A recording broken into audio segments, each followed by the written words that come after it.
Hey podcasters, Ryan Otto here. Before today's episode, I just want to let you all know that I've gone all in short letting on booking.com. Back in '05, the returns were good, but nothing like what we're achieving 14 years later. Because right now, every £1,000 of market rent I used to receive from a tenant is now returning £3,000 per month on the exact same rental property, which is a rental increase of 199%. My friends, if you leave a podcast review and tag me with it on any social platform, I'll send you a free copy of my rent arbitrage model, which is the unlock for you to do the same. And right now, guys, it's completely free. Okay, so hey podcasters, or if you're watching this on YouTube or LinkedIn or Facebook, wherever you guys are watching this episode. This is a new thing, just started. Well, this is the first actual episode where I'm recording in my car in between meetings, where I get to, well, just save a lot of time, to be honest, instead of being in the studio or somewhere on site. Or just navigating through some traffic, or well, on site or in the studio. It's a lot easier if I'm driving, so I've got just made some mental notes. This is the first episode. I'm really excited. I hope you guys are too for listening to this. And yeah, so just going through my day really. This is like a daily episode. Haven't really got a name for it yet, but I'm sure it will come soon. Want to try and keep it a little bit different from the Daily V, like Gary V. So yeah, the name will come in due course. I think the main thing is just the content. Get the content out to you guys. Okay, so where are we right now? Well, today has been, well, it's only 4 o'clock, and it's been one of those days. So I've just left a meeting now, which is a rental property, which a landlord that we're now working with, who's done a rent-to-rent deal with a local agent in our area, so we're looking after it. So this is one of the properties on the other side of the company where effectively we're an agency, but a very selective agency. We're not actively looking in that sense. We're more cherry-picking, and the deals we don't get, we consider managing them. So maybe that's a good tip for some of you guys. I mean, that's if you are involved in rent-to-rent or guaranteed rent or rent arbitrage, which we call it. So if some of the clients or some of the people that we approach, if they say no to our offer for us to lease the property from them long-term, then the alternative will be if we just set it all up for them and then manage it for them, okay? So instead of getting nothing from that deal, well, we've done the work, we've found the landlord, we've conducted a viewing, we've met them, we've discussed everything with them, they've said no for whatever reason, and then we fall back on the second option, which just generates revenue for the company or for yourselves, is to offer to manage the property for them, which is one structure, just a straight off management fee. And I mean, some companies like, well, Pass the Keys, for example, which do all of that, they charge around about 18%. Sometimes it's a little bit higher, but it's around about 18%. So you can understand there's much better margins for you for managing properties like these. So that's one option for you guys. For any of the deals or leads that you get that say no, there's always that second backup option. Okay, and while we're on the subject, the other option or solution that we offer to landlords as well, if they say no, is for them to do a joint venture with us. So the first step would be for us to obviously lease the property. The second option, if they say no, is a joint venture. So what I mean by that in a joint venture is we would actually do everything, so the landlord doesn't have to do anything at all apart from just hand the property over. We pay them a rent retainer every single month, which is more or less very, very close to, if not the full market rent. We get them to furnish it, and we manage it, we fill it, we deal with the bookings, process the reservations, Our housekeeping team, our cleaners, they deal with all of the tenant or guest changeovers and everything else that comes with it. So really we do everything, and all they have to do is provide the property. But really we only get to that or put that offer in, or aim to structure that type of deal when they've just really said no to our original offer for us to do everything and retain 100% of the profit. So that's another option for you guys to consider for the deals that you don't get. Rent to rent, I mean guaranteed rent, rent arbitrage, rent to rent SA, whatever the names are now, but for the last 15 years it's the same for us. It's called rent arbitrage. Okay, so yeah, just those options, which is great for you guys. So anyway, went off course a bit there. So I've just left a property where the landlord or the person holding the contract is, well, now a client of ours. They found the rent-to-rent property. They entered into the property, entered into the deal, and it's actually been a bit of a nightmare for them because there's been many problems. I think it's their first deal, so it's great that they've got their first deal, but they've had endless problems so far. I mean, from, God dear, it's been the issues with the cleaning from the start. It wasn't handed over cleaned, and then they had a particular agent that promised the earth, which they do for people that have just entered into a rent-to-rent SA deal, or they got it from them or in conjunction with them, and they promised these massive returns, and that didn't materialise. So they found themselves promised with £4,000 or £5,000 worth of bookings from one company, not going to mention any names, and then it materialised to something like one booking or one night, and there was nothing else for the rest of the month. And it just left them with a bit of a bad taste in their mouth, to be honest. So they rescinded the contract and cancelled the contract, and then they managed to get the property back because they'd just lied. And then they entered into another rental agreement with another company, not mentioning any names, which does short-let management, especially here right on the south coast.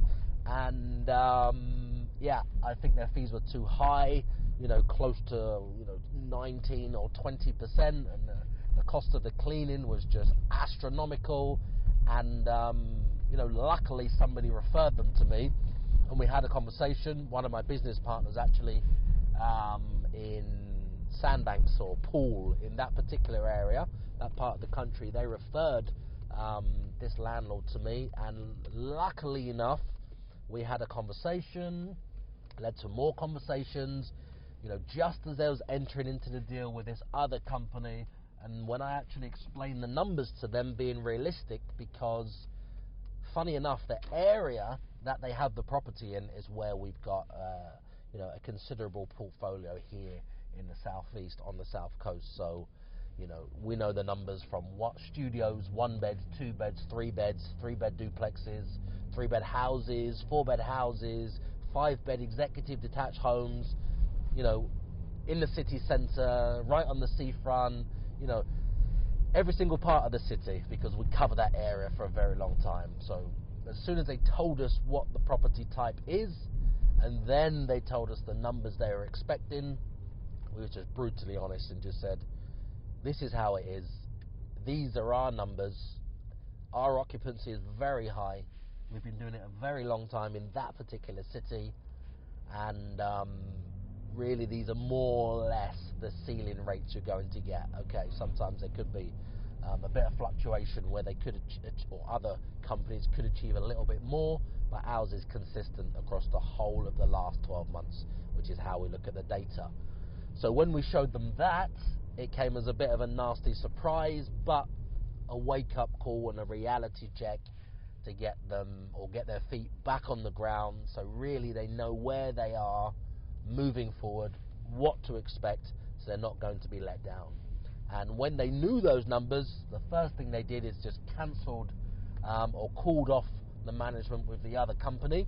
It just wasn't enough for them to take nearly 20% and 50, 60 pounds for cleaning and laundry, some ridiculous amount of money there. So yeah, they're very pleased. They've just left their property now, and just looking at all the bits that they need to do just to get it ready. It's their first one, so I went round there, and my assistant obviously is going round there as well to have a look and do the dressing and do the styling, so we can present it for them, just really as a gesture of goodwill.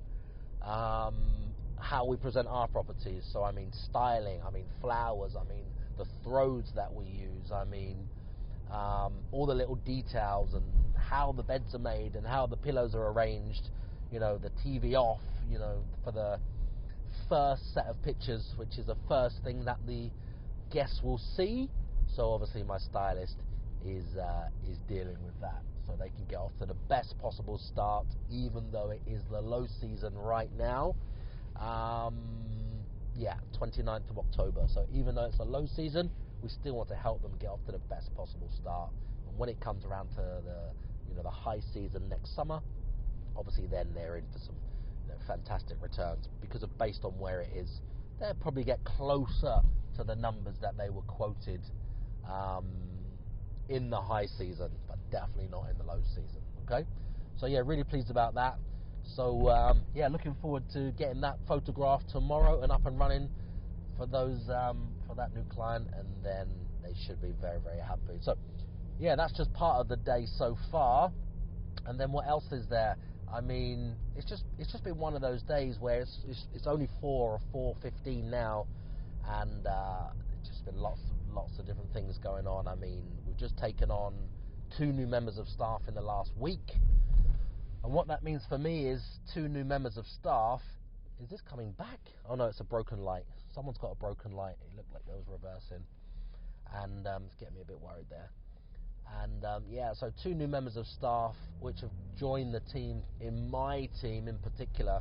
Now this is for branding, this is for online presence, this is for podcast editing, this is for some online marketing, this is for some content writing and article writing, and video editing, and lots and lots of post-production, which is something that we've just started to work on or go deeper into recently. You may have seen how active and busy my social profiles are. So yeah, we're just going through that transition right now where we're just scaling up and changing things. So yeah, in my team I've taken 2 new members of staff on, and one's an editor from another newspaper.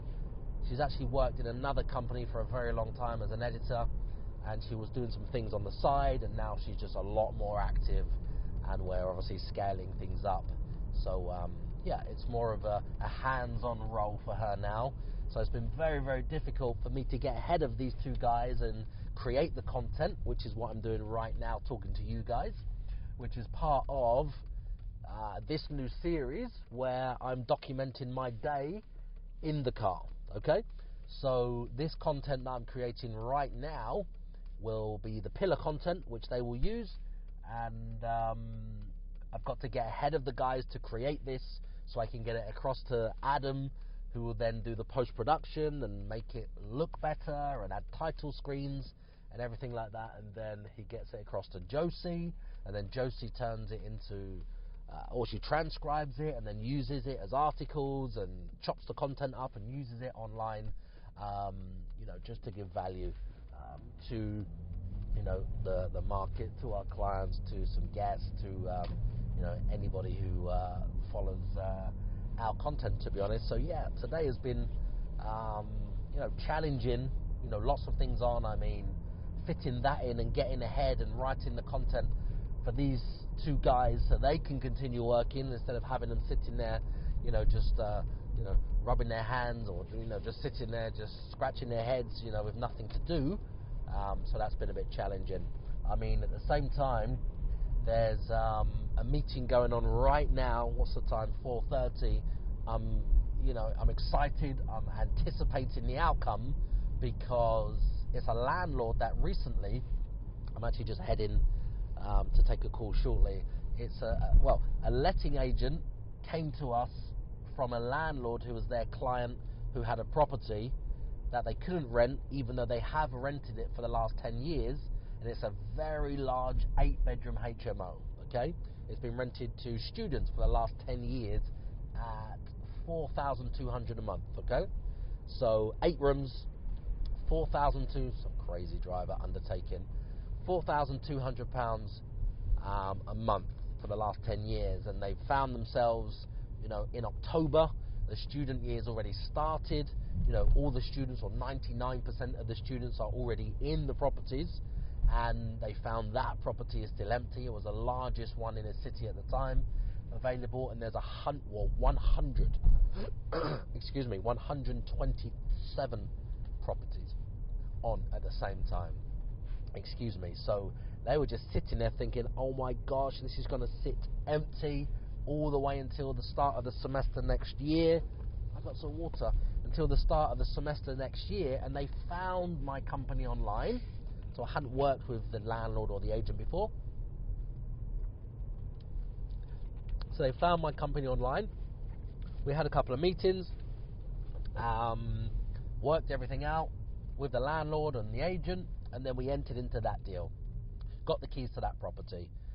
Got that property let very, very quickly, in 3 days, in fact. I was actually in Prague when we let that, and a lot quicker than the agent could let it. They had it for about 3 months, and it wasn't successful. We let it in 3 days. So we're definitely doing some things differently here to find tenants. So we got we got a good few strategies which we use to fill HMOs and student properties very, very quickly, even quicker than the agents, who are, they've got 25 or 30 staff.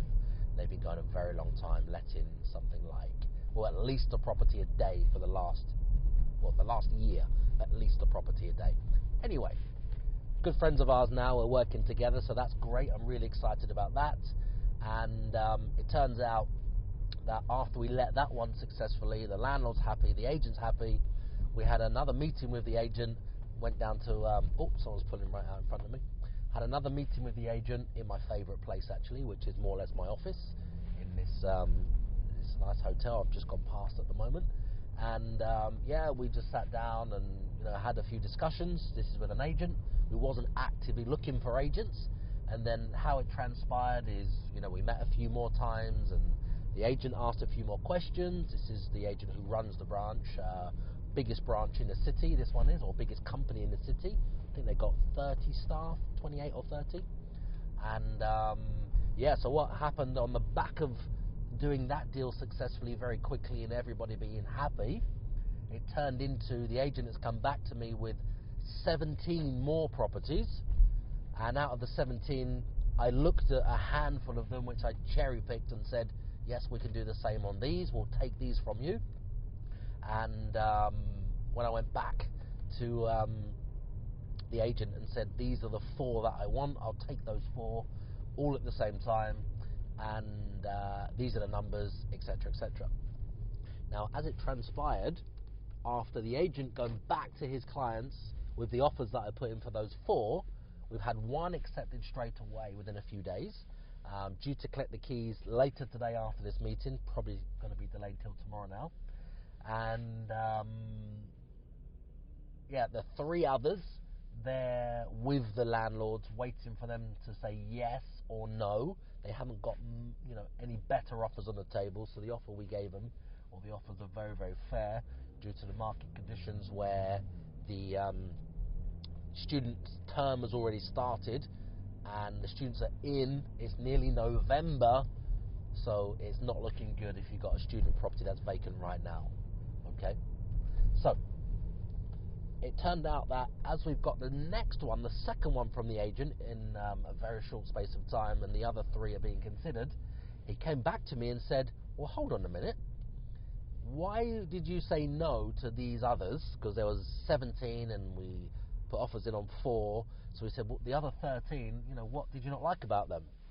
So we sat down again and just had a meeting. I just said, look, the reality is, because of the condition of these properties, because they're student properties, or HMOs, which really are geared to students, where they are, how they're dressed, desk in the room, chair in the room, etc., etc. So they really are targeting students. I said the way they're presented and the lack of, the condition isn't great and it needs some work, and this one, and etc., etc., and all the new build properties, and students are choosy right now because they can be. I said it just wouldn't work for us to move forward on those particular properties. And then something that the agent said to me made me think a little bit differently. He said, well, it was about the price. It came to the price. He said, so what price would you take them at? So I said, what price would I take them at?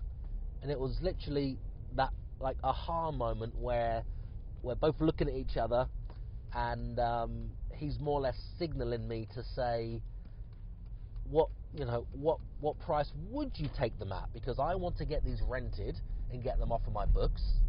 I've got very good relationships with the landlords, he's telling me, because they've worked with me for the best part of a decade, most of them. We know, as the best agent in the city, that they're probably going to sit empty now until next year when the student year starts. So I said, the reality, if we could just work something out that's reasonable, then I could probably get quite a few more of these agreed, if not all of them. So sat down again, crunched the numbers. Obviously, that aha moment is in my mind, thinking I've got a motivated agent in front of me right now with 18 properties that we've looked at. We've already got the keys to one and moved the set of tenants in. We've already collected another set of keys today, and then the other group of tenants will be in very, very quickly. He's now got 16 more that he's asking me to do the same thing, but aggressively priced. So we just had a few more drinks, not alcoholic drinks, it was daytime. We had a few more drinks and spoke a little bit more in a bit more depth, and we came to the conclusion, without me just putting a very, very, very low offer in, is it was part of negotiating. It was an afternoon of negotiating. We got to the point where it came to him suggesting a figure or a benchmark of where to be, and then me coming back and saying, look, what I'd be prepared to do on all of those remaining properties is pay your client's mortgage, exactly what their mortgage is and what their costs are. So that would be anything like buildings insurance, okay? So there's an ambulance coming through, I think. So I'd pay their mortgage plus their costs, their carrying costs for that property, which is only a little bit over their mortgage costs. And he said, in reality, it's very likely that many of them will agree this, because we've already done some business together. Then we did some more business on the second deal already that they're happy with. So they are, really in our corner now, discussing with their clients that they're empty. We're nearly in November. The likelihood is they'll stay empty till the end of the summer next year, because students tend to come from September till about June. Some, stay over the summer, but many don't. So instead of them having it empty all of that time, getting their mortgage paid and a little bit above, which is still a big, dramatic, from what the mortgages are, from the numbers that I've had and seen, the provisional figures, to what the rent or the asking price was, is a dramatic difference. We've got a very, very, very generous margin by not taking it at the normal figure that we would offer and taking the property at their mortgage amount.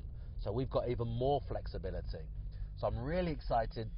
Right now, this afternoon, there's a big meeting going on with many of the agents, with the agent and many of the landlords, where they're discussing this right now. Their whole team is discussing this right now. So they're on the phones, they're out with the landlords, they're doing conference calls, they're going to meet them for coffees, they're having them in the office. This afternoon, they've dedicated their team, or a portion of their team, to see how many of those 16, well, we've done 18, we did 1, 17, 16, so there's 16 properties left.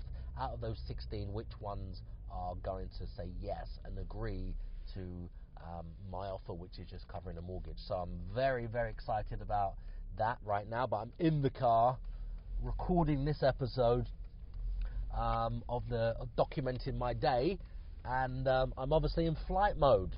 So I'm missing the calls or the text messages. So I obviously want to get this done before I get to my next meeting, and then I want to obviously catch up on the messages, and hopefully it's already in there, the message, and there should be a list of properties with the yes, yes, yes, no, no, no, yes, maybe, maybe, yes, yes, yes. So I'm looking forward to that, and hopefully we can get as many of the 16 as possible, or agreed today and under contract within the next few days, dressed, styled, furnished, and ready to accept our clients, which is absolutely ideal. So yeah, that's something else which is happening right now. At the same time, I've got challenges with my JV partner in Sandbanks or Portsmouth and Poole, that particular area. So yeah, lots happening at the moment. She's got some challenges over there, or they've got some challenges over there, and it's something that's just another fire which I've got to put out. It's something to do with a new deal that they found, they sourced, they've met them, they've agreed all the terms, etc. They're ready to enter into the deal, and they've come back at the last minute saying, we looked into your company, this is my joint venture partners, and they are not completely happy because it's a new company. But they did tell them it was a new company, but obviously they're asking for some extra security. So as soon as I get to my next meeting, that's another phone call that I need to make to try and see how we can make that work and keep them happy. At the same time, give them the security that they need so we can enter into... Oh, look at that, a Renault 5 GT Turbo, a red one. Haven't seen one of those for about 20 years or more. It's just gone past now. Like a D reg or something. Renault 5 GT Turbo. Brilliant, brilliant. Okay, what else is going on? What else is happening at the same time? Okay, we've got some listings that we need to build because we got one more property on today, which will go onto booking.com. So I actually went there myself earlier. I think I mentioned that one earlier. So I need to go there, or I went there, sorry, and that needs to be built tonight. So I think we're going to outsource that one to my assistant to get her to get on with that, because there's just too much going on at the moment. I won't get around to that. And at the same time, there's another one that needs to be built. So there's another one in the backlog that needs to be built for it to go live on booking.com, and I think I will get her to do the same thing, because there's just too much happening right now, and it's going to be impossible. I know I like to get them built in a particular way from the start, so they're high converting and they're optimized, the listings that we build on booking.com in particular, because we've had very good success over the last few years with them as our main partner, really, or really our sole partner, but we're just starting to incorporate some other OTAs to get bookings from as well, just testing some other OTAs. But yeah, we've been all in on booking.com for a long time now. They've been great to us. I mean, the occupancy has been around 84% all year round. So if any of you guys are operating short-let service accommodation and your occupancy isn't that high on another platform, we've been getting 84% on average all year round on just using booking.com. So yeah, that's all happening at the same time.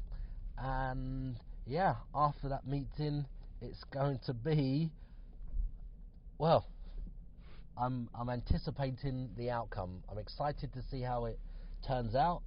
I need to wrap this podcast up now, or this vlog, or this daily Otto, whatever we're going to call it. I'm looking for a name, so if any of you guys have got any suggestions, happy for you to leave them in the comments, or send me a direct message to let me know your thoughts of what we can call this. It's a daily documenting of the day while I'm in the car in between meetings. So yeah, I'd love to hear your thoughts, guys. So yeah, I hope you got some value from this episode, which is just the ramblings which are going on in my mind right now and everything that's happening right now. And yeah, I would love to hear your thoughts. See you guys soon. Hey podcasters, thanks for listening. Please go ahead and share the podcast with your friends. And if you're not already subscribed, make sure you subscribe so I can instantly deliver my best business tactics and entrepreneurial content to you the second it's released. Does that sound like a good deal?